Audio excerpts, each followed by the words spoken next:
بیا یه لحظه چشاتو ببند و یه رودخونه رو تصور کن. هر رودخونه‌ای پر آب زلال که داره میخروشه و میره. حالا چشاتو باز کن. اینجا اصفهانه و این جای خالی یک زمانی همون رودخونه بود. زاینده رود. امروز هیچی ازش نمونده. میشه گفت که هیچی. خب چی شد که اینجوری شد؟ اولین چیزی که به ذهنت میرسه چیه؟ حتما میگی خوشسالیه دیگه. بارون نیومده، اونم خشک شده. ولی این ساده ترین جوابه. جواب واقعی خیلی ترسناکتره. این خوشسالی نیست. این یه قتله. یه قتل عمده. و اگه میخوای بدونی که قاتل کیه، باید بدونی که چند کیلومتر اونورتر یه هیولا زندگی میکنه. یه هیولای فولادی که شبانه روز تشنشه. کارخونه فولاد مبارکه. این هیولا به تنهایی آب 3 استان رو مصرف میکنه. آبی که باید توی رگ‌های زاینده رود جریان داشته باشه، حالا داره تو لوله‌های این کارخونه میچرخه. حالا این تازه اول ماجراست. چون این کارخونه به تنهایی مقصر بیابی کل کشور ایران نیست. چیزای دیگه‌ای هم وجود داره. و برای فهمیدنش کافیه کانال ما رو سابسکرایب کنی و تا آخر این ویدیو با من همراه باشی.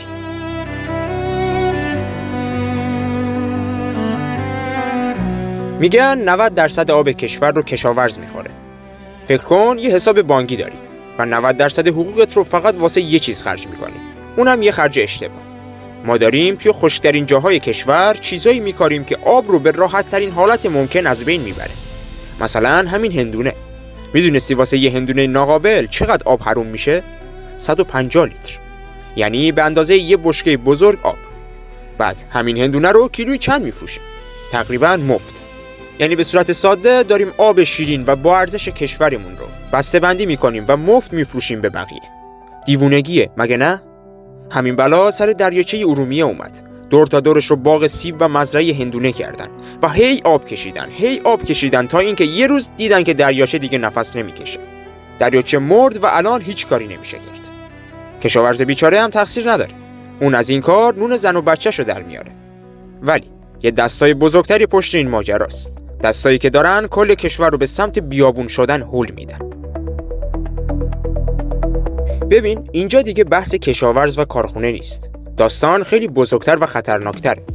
یه اسم رمزی بین اونایی که خبر دارن وجود داره. مافیای آب.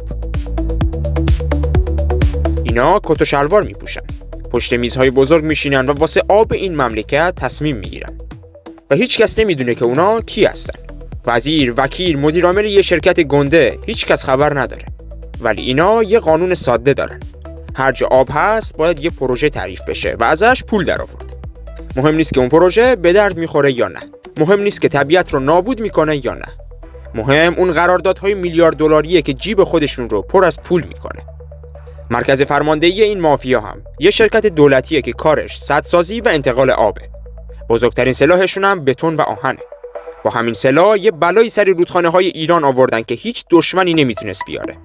ولی بزرگترین شاهکارشون ساخت سدهایی بود که هیچ وقت آبی نداشتن و میشه گفت که بعضیاشون هم خوشبختانه به تولید برق در کشور کمک کردن. یه زمانی توی ایران سدسازی مد شده بود. افتخار هر استاندار و نماینده مجلسی این بود که تو شهر خودش یه سد کلنگ بزنه. میشه گفت که یه مسابقه دیوانه‌وار راه افتاده بود که اونم سد پشت سد، بدون اینکه اصلا فکر کنن آبی هست که پشتش جمع بشه یا نه. نتیجهش چی شد؟ صدها سد خالی در سراسر کشور. صدهایی که میلیاردها تومان پول مملکت رو بلعیدن و تبدیل شدن به یه تپه بتونی بی‌مصرف وسط بیابون.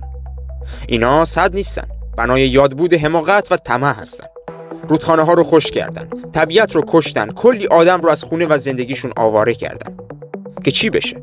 که یه سد خالی داشته باشن که باهاش پوز بدن؟ این سدها بزرگترین قمار مافیا با آینده ایران بود. قماری که توش باختیم. ولی هنوز تموم نشده. وقتی آب روی زمین تموم شد، چشمشون به یه گنج دیگه هم افتاد. گنجی که زیر پاهای ما پنهون شده بود. یه شعار قشنگ ساختن، خودکفایی غذایی، که با این شعار گفتن که میخوایم روی پای خودمون وایسیم. دستمون رو جلوی کسی دراز نکنیم. حرف خیلی خوبیه، ولی در عمل این شعار شد مجوز تاراج کردن آب. مثل اینه که شما برای اینکه پول بنزین ندی، ماشینت رو آتیش بزنی که باهاش خودت رو گرم کنی. ما دقیقاً همین کارو کردیم. ارزشمندترین داراییمون رو، یعنی آب رو آتیش زدیم تا یه سری محصول آببر رو تولید کنیم. و میشه گفت که اصلاً به درد این مملکت هم نمیخورد. این اسمش خودکفایی نیست، خودکشیه. یک سیاست اشتباه که هیچ کس گردنش نگرفت. ولی تموم نشده. وقتی فهمیدن که دیگه آب توی خشکی نمونده، سراغ یه نقشه عجیب‌تر رفتن. نقشه‌ای که انگار از دل فیلم‌های علمی تخیلی بیرون اومده بود. حالا جنگ آب رفته زیر زمین. گنجی که راجبش صحبت میکنم آبهای زیرزمینیه. این آبها مثل قلک بچه هامون بودن. یه پسنداز برای روز مبادا که طی هزاران سال جمع شده بود. ولی ما چیکار کردیم؟ زدیم اون قلک رو شکستیم. الان بیشتر از 1 میلیون چا مثل 1 میلیون نی افتادن به جون این ذخیره و دارن تا آخرین قطره‌شو هم میمکن. 70% این آبها همین الان هم تموم شده. رفته و برای همیشه و دیگه بر نمیگرده. میدونی وقتی زیر زمین خالی میشه چی میشه؟ زمین دهن باز میکنه و خالی میشه. بهش میگن فرونشست. تو خیلی از شهرهای ایران زمین داره سالی 30 سانت میاد پایین. یعنی خونه ها ترک میخوره. جاده ها خراب میشن و انگار استخوان‌های زمین‌های ایران داره زیر پاهامون خورد میشه. این صدای ناله زمینه که داره هشدار میده. ولی کیه که بشنوه؟ اما این همه فداکاری و پروژه برای چی بود؟ که مثلا غذامون رو خودمون تولید کنیم؟ حتما در ادامه راجبش صحبت میکنیم. مردم دیگه ساکت نموندن. اینا دیگه تحلیل و پیشبینی نیست، واقعیته. توی خوزستان مردم ریختن توی خیابان‌ها و فقط یه چیزی رو فریاد زدن. آب می‌خوایم. توی اصفهان کشاورزها بیل‌هاشون رو تو بستر خشک زاینده رود به نشانه اعتراض زمین زدن. اینا اولین جرقه‌های یه آتش بزرگه. آتشی که اگه شعله‌ور بشه تر و خشک رو با هم می‌سوزونه. این بحران داره خطرناکترین سرمایه ما رو نابود می‌کنه. یعنی اعتماد و وحدت. وقتی آب نباشه کشاورزی نیست. وقتی کشاورزی نباشه زندگی توی روستا نیست. و وقتی زندگی نباشه مردم دیگه سر جاشون نمیمونن.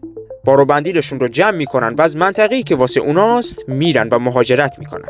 اینجاست که پرده آخر این نمایش ترسناک شروع میشه. ولی یه سوال، مقصد این کوچ اجباری مردم کجاست؟ اینجا دیگه داستان خیلی تلخ میشه. تصور کن توی یه کوچه آب رو از خونه همسایه فقیرترت قطع کنی و بدی به همسایه پولدارترت. چه حسی به اون همسایه فقیر دست میده؟ حس این که حقش رو خوردن. الان دقیقاً همین اتفاق داره توی کشورمون میفته.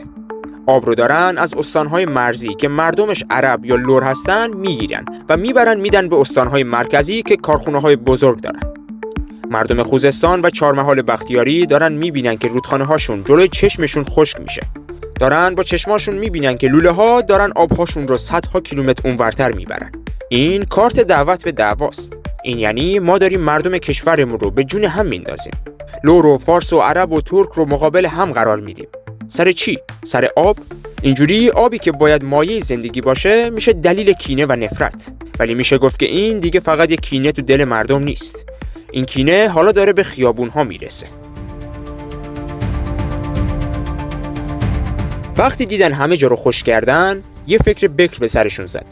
گفتن خب آب که نداریم، پس میریم از دریا آب میاریم. درست شنید. دارن چند تا لوله غول‌پیکر از خلیج فارس میکشن تا قلب کویر. هزاران کیلومتر لوله کشی با خرج میلیاردها دلار که آب شور دریا رو شیرین کنن و بفرستن واسه کارخونه‌ها و صنایع و حتی مردم و کشاورزها. و این کارشون هم انگار مثل اینه که یه نفر داره از تشنگی میمیره، به جای اینکه بهش یه لیوان آب بدی، بهش یه تانکر آب شور بدی و بهش بگی که برو خودت شیرینش کن و بخورش. این کار هم خیلی گرونه، هم کلی انرژی میخواد. ولی مشکل اصلی این لوله ها پولش نیست.